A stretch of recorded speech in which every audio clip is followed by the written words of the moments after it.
So we have problem 3.14 and 3.16 in torsion.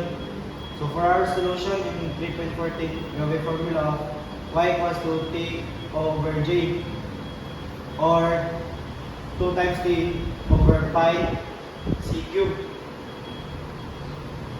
Then plug in the values. We have a y of 77.625 times 10 to the power of 6 is equals to 2 times 1.2 times 10 to the power of 6 over pi c cube. And we will have a c cube of 9.8415 times 10 to the power of negative 6.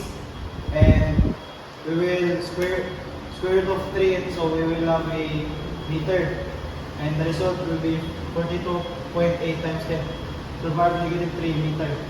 And for problem 3.16, we have a given of rod AB.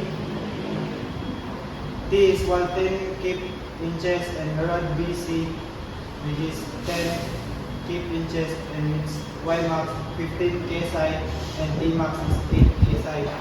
So solution, we have C is equals to 2 times 10 to the over pi 15, and we will result of 0.4249 inches cube.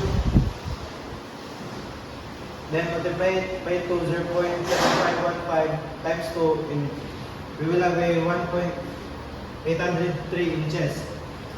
For our C cube, 2 times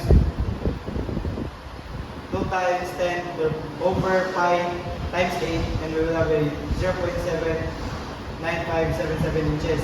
And for our C, multiplied by 2, and we will have a 1.853 inches.